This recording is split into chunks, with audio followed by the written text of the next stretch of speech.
Hello friends, for today's video I wanted to go through a list of some anticipated October fantasy releases. As always, I will have all of the projected release dates as well as the books themselves in the description bar down below in case you'd like to reference back to that information or check these books out. Before I jump into it, feel free to let me know what books you're excited about for October. There's one in particular that I'm pretty sure a lot of us are very excited about. There's another one that I'm quite excited about, but we'll get to that when we get to it. Jumping into it though, first up we have Heir by Sabaa Tahir.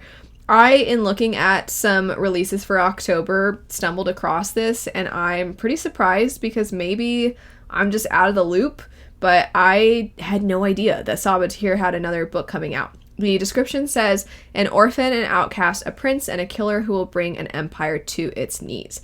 Growing up in the Kagari slums, Ace has seen her share of suffering. An old tragedy fuels her need for vengeance, but it is the love of her people that propels her, until one hot-headed mistake lands her in an inescapable prison where the embers of her wrath ignite. Banished from her tribe for an unforgivable crime, Saoirse is a down-on-her-luck tracker who speaks to the earth, air, and water to trace her marks. Destitute, she agrees to hunt down a killer who has murdered children across the empire. All she has to do is carry out the job and get paid, but then she falls for a charismatic and inconvenient fugitive who keeps getting in her way. Quill is the crown prince of the empire, nephew of a famed and venerated empress, but he's loath to pick up the mantle when his aunt steps down. As the son of the most hated emperor in the history of his people, he, better than anyone, understands that power corrupts. When a vicious new enemy threatens the survival of the empire, Quill must ask himself if he can rise above his tragic lineage and be the heir his people need. I have found over the last few years that I have been gravitating a lot more toward adult fantasy. I think I used to be better about balancing the amount of each age range that I picked up, but I have just fallen off when it comes to YA works, but that's one that I think sounds really fun. I also am a sucker for multiple POVs, so that might be one that I try to get to.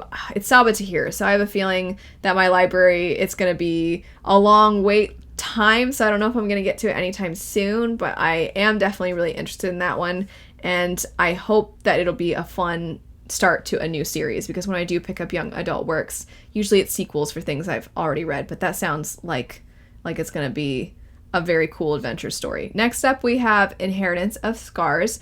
This one says it's House of Roots and Ruin meets the darkest part of the forest. They kind of already had me at House of Roots and Ruin because that is a YA work that I do enjoy, and this, it would seem, is also young adult. But House of Roots and Ruin meets the darkest part of the forest in this gorgeous dark fantasy debut steeped in Norse mythology that follows a teen who accidentally awakens an imprisoned draugr and must follow him into a deadly magical forest to rescue her grandmother. I don't want to read too much else because I feel like just that little snippet already says enough for me, and I know a lot of you also don't like feeling like you have the whole plot revealed to you just within the synopsis, but that alone already sounds really quite good. After that, we have A Pirate's Life for Tea. So I know that's a very silly name, and unsurprisingly, this is the sequel to a You Can't Spell Treason Without Tea, another tea title. And the first one, I was a little skeptical because I thought that the title was, a little silly, and with cozy fantasy being this new emerging subgenre that so many people have fallen in love with, I have feared for a while that that subgenre would start just getting the trend treatment, and that maybe some of why we've fallen in love with cozy fantasy would end up not being what was at the forefront, and instead it's just anything that could be marketed as such would be what we were getting. But I did quite like You Can't Spell Treason Without Tea. It definitely very much reminded me of Legends and Lattes, just in its found family elements and the way in which they're kind of starting fresh, although I do think that the characters themselves and the world is different enough that it certainly stands on its own. But if you like one, I can see you probably enjoying the other. That was the case for me. But there is a fun little scene at the end of that first book that makes you believe that there was going to be more, and I think it was self-published, so I think for a lot of people they probably already knew there was going to be more. But it would seem that this is projected to be released in October, and I'm definitely interested in checking that one out. After that, we have The Mountain Crown. It would seem this is likely going to be the beginning of a new dragon fantasy series. It starts in the description with saying an epic dragon rider quest, where Empress of Salt and Fortune meets Temeraire. Mika must capture a king dragon or die trying. War between the island states of Kataka and Mazemore has left no one unscathed. Mika's nomadic people, the Baswan, were driven from their homeland by the Katakans. Those who remained were forced to live under the Katakan yoke to serve their greed alongside the dragons. The Baswan share an empathetic connection. A decade later, and under a fragile truce, Mika returns home from her exile for an ancient necessary rite, gathering a king dragon of the Crown Mountains to maintain balance in the wild country. But Mika's act of compassion toward an imprisoned dragon and Lily, a Katakan veteran of the war, soon draws the ire of the imperialistic authorities. They order the unwelcome addition of an enigmatic Baswan trader named Raka to accompany Mika and Lily to the mountains. The journey is filled with dangers both within and without, as conflict threatens to reignite. The survival of the Baswan people, their dragons, and the land itself will depend on the decisions, defiant or compliant, that Mika and her companions choose to make. But not even Mika, kin to the great dragons of the north, can anticipate the depth of the consequences to her world. I don't see any comparisons there to Avatar: The Last Airbender, but it does a little bit make me think of things to do with the Fire Nation and some of the lore involving dragons from Avatar: Last Airbender. Not that that's the only reason I'm interested, but there being those couple things that reminded me of Avatar: The Last Airbender is part of why this one to me sounded quite good. After that, we have The Scholar and the Last Faerie. The Scholar and the Last Faerie door. Apologies. I'm mostly anticipating this one because of who the author is, which would be the individual who wrote The Magician's Daughter. That I absolutely fell in love with. I thought it was such a great coming-of-age story, and I think that that particular trope is done so many times. It's hard to do something that is still really emotional and has something new to offer, but I thought that it did it really well. This particular one, the synopsis says, all they needed to break the world was a door and someone to open it. Camford, 1920. Gilded and glittering, England's secret magical academy is no place for Clover, a commoner with neither connections nor magical blood. She tells herself she has fought her way there, only to find a cure for her brother Matthew, one of the few survivors of a fairy attack on the battlefields of World War I, which left the doors to fairy country sealed, the study of its magic banned, and its victims cursed. But when Clover catches the eye of Golden Boy Alden Lennox Fontaine and his friends, doors that were previously closed to her are flung wide open, and she soon finds herself enmeshed in the seductive world of the country's magical aristocrats. The summer she spends in Alden's orbit leaves a fateful mark. Months of joyous friendship and mutual study come crashing down when experiments go awry and old secrets are unearthed. Years later, when the fairy seal breaks, Clover knows it's because of what they did, and she knows that she must seek the help of people she once called friends and now doesn't quite know what to call if there's any hope of saving the world as they know it.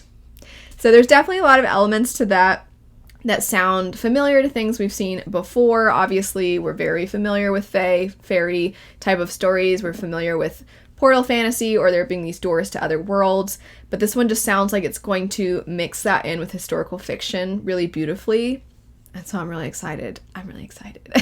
And then next up, the one that I feel like so many of us are so excited for would be the conclusion to the Bloodsworn series. I really hope there's no delays with this. This is titled Fury of the Gods. It is the third and final book in this series, and after the way that the second one ended, I know a lot of us have been eagerly awaiting the conclusion to this, and just not just because of how it ends, but because of all of the pieces that have been put into place and how the world has unfolded, the perspectives that you get. You don't really know who's going to come out alive.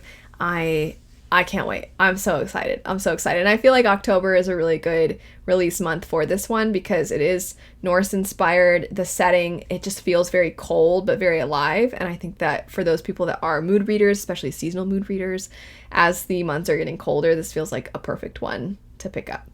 The last couple, one of them is also a sequel, which would be The Bloodless Princes. This is the sequel to The Fireborn Blade, which is one that actually I believe was released also. Yeah, it was released this year.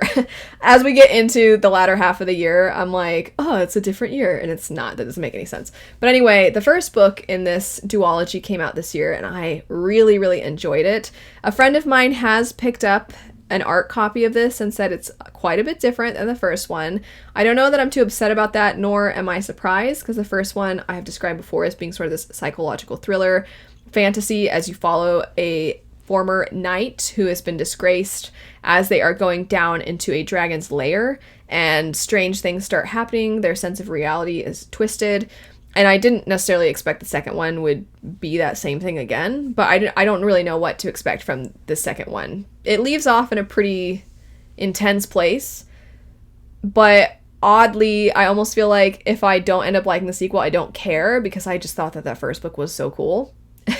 So I'm still excited though about the second book. I just don't really know what to expect from it. And then last we have Blood over Bright Haven. This is the same author who wrote Sword of Kaigen. And I had always had intentions of picking this book up, but I saw that it was going to be picked up and traditionally published. It had previously been self-published, and so this is its traditional published date.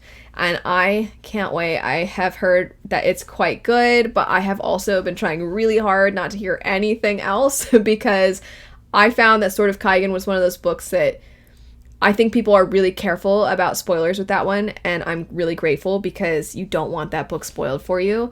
And some of the emotional gut punches are phenomenal in that story. And so with this one, I want to ensure that I go into it and have a blank slate, that I don't really know much about the premise. I think the only thing I've heard before is that there are comparisons to Full Metal Alchemist, I want to say. It might just be that there's alchemy. But anyway, I'm really excited because it's the author of Sword of Kaigen. That's pretty much it. That's all I need to know. That's it, though, for a list of some anticipated releases for the month of October. As I said before, feel free to let me know what books you're excited for. What are you planning to pick up? Are you excited that we're getting closer and closer to the end of the year? Thanks so much for watching, though. I hope you have a great rest of your day, and I'll see you later.